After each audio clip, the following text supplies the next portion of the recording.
gentlemen, please join me in welcoming the chief guest of today's program, Mr. Zafar Masood, President, Bank of Punjab and Chairman, Pakistan Banks Association. Anwar Saeed साहब, दोनों हमारी principal हजरात नुदरत साहिबा और कुलसूम साहिबा, doctor Fauzia, Salman Akhtar, Ali जौहर साहब, thank you very much for your invite for this conference. This is a very important congregation today indeed. It's indeed a pleasure to be here. It's always wonderful to be back home. And Shah Walayat Public School, whom I'm exceedingly proud of, is my abode. This conference is not only a moot after deployment of technology in classrooms. It is about how mind is formed, how judgment matures, how attention is trained, how creativity survives, and how future responsible and patriotic citizens are shaped. Artificial intelligence is not just another innovation in the digital space. It is first of its kind mass technology that can generate language, simulate reasoning, and produce instant answers, and has all the potential in the world to permanently change the learning equation in myriad ways. Recognizing this imperative, international tech giants are investing heavily in this space. Google, for example, has already announced to invest $185 billion in AI alone. Why AI belongs in education, and it is unavoidable in future learning and future work. However, the equation to my mind, the question to my mind is when, how, and how much to leverage it to get the optimal results out of it. In the words of Yuval Noah Harari's, Homo Deus, or godlike powers, this is that invention really. Rudimentary explanation of AI or generative AI, I use this interchangeably, is that it's a kind of artificial intelligence that creates new content instead of just analyzing or classifying existing data. Think of it that it can produce things, not just judge them, generate by learning patterns from massive amounts to existing data. And that's where I came out with the terminology of Homo Deus, because it does give you godlike powers. Generative AI models like large language models or image models are trained to huge data sets.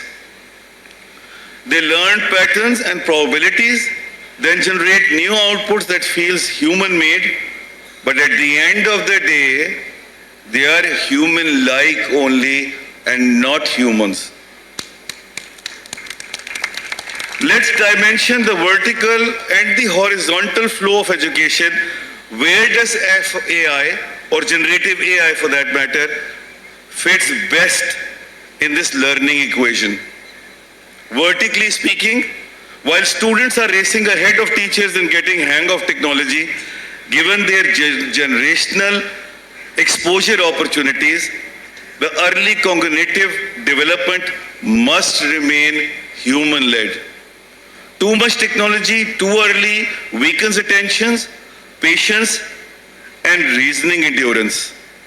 AI removes friction and speeds up output, which helps advanced learners, जो अभी आपके सामने सलमान अख्तर साहब ने आपसे अपने experiences का जिक्र किया. Instant answers, however, reduce reasoning endurance. Depth comes from effort, not automation. Brains grow through struggle, not shortcuts. AI therefore should be a thinking partner, not a thinking substitute for the students. The requirement for instructors, however, is totally in contrast of that. AI, if used responsibly and smartly, strengthens problem solving. On the other hand, if used flippantly, it becomes a bypass around thinking. The research trends show that high early screen exposure is linked with shorter attention spans, shallow reading patterns, and weaker long-form comprehension. Putting devices into classroom is easy, but building cognitive depth is slow work. Therefore, the use of AI shall incrementally improve in the teaching ladder for students and must ideally be tailor-made to individual kids' requirements. ये इसका जिक्र अभी किसी ने किया भी था. To make it आपने किया था. To make it more effective and impactful. We need to be mindful that access to education and data without an accountability, जो डॉक्टर फौजिया भी जिक्र कर रही थी, authenticity of information could be extremely harmful. But ladies and gentlemen, उसका solution जो है ना, वो regulatory environment में नहीं है. खुदा के वास्ते सरकार को, मैं खुद सरकार को रिप्रेजेंट कर रहा हूँ, खुदा के वास्ते सरकार को AI से दूर रखें. वो जो कहते हैं ना बच्चों की पहुंच से दूर रखें, AI को सरकार की पहुंच से बहुत दूर रखें. इनको कुछ नहीं पता कि AI क्या होता है और ये उसका बहुत बुरा असर करेंगे. आपकी ड्यूटी ये है एज सोसाइटी, जो एक रिकमेंडेशन आपके पास से आई थी सुमेरा, आपके ग्रुप के पास से आई थी, it is the social responsibility to make sure that we use AI effectively. मेरी तो पूरा थीसिस ही चार्टर ऑफ सोसाइटी के ऊपर है. We need a charter of society for AI then anything else to my mind really. Just to quote you an example here, आप लोगों को ये पता है कि यूके के अंदर कोई रिटन कॉन्स्टिट्यूशन नहीं है. आपको ये पता है कि यूएस का कॉन्स्टिट्यूशन जो है 4 सफ़ों पे मबनी है. तो किस चीज की रेगुलेशन चाहिए आपको? सरकार को प्लीज इसमें इन्वॉल्व मत करें, खुद अपने एंड पे चीजों को हैंडल कीजिए. अपना सोसाइटल वैल्यू इतना बेहतर बनाइए कि आपकी AI यूजेज जो है ना वो एथिकल रहे और यूजफुल रहे. सरकार के चक्कर में पड़ेंगे, ये सत्यानाश करेंगे आपका. प्लीज ये मैं बड़ा आपको क्लियरली बता रहा हूं. More than a decade, schools around the world digitized classrooms. The expectation was simple. More devices mean better learning, but large international assessments, including OECD system reviews, showed inconsistent gains. Reading, mathematics and science scores often did not improve despite heavy screen improvements. वो जो आप बात फरमा रहे थे सलमान साहब. Several top performing East Asian systems were cautious with classroom technology.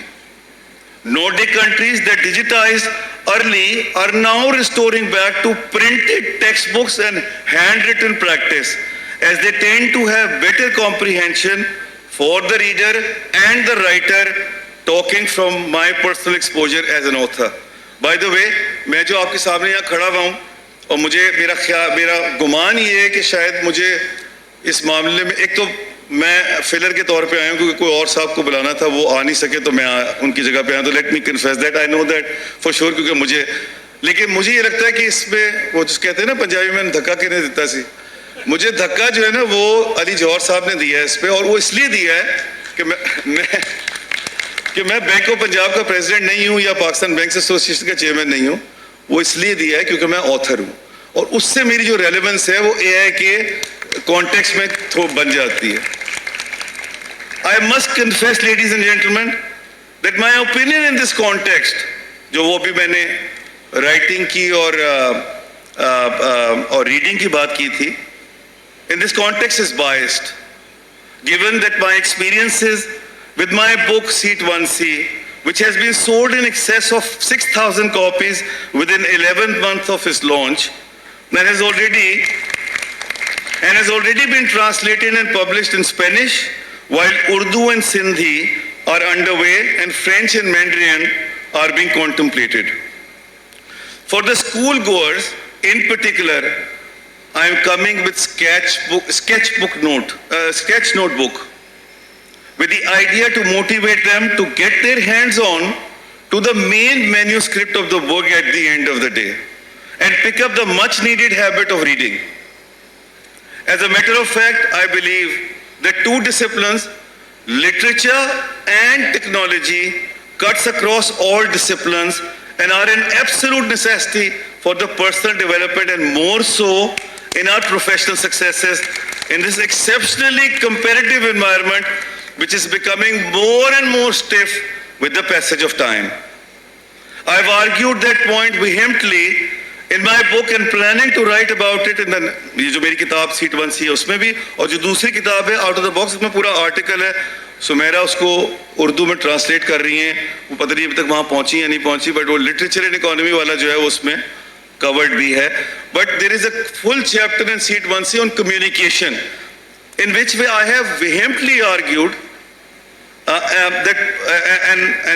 how important it is to embrace literature and of course technology in our daily lives for our character building, which leads into our professional successes too.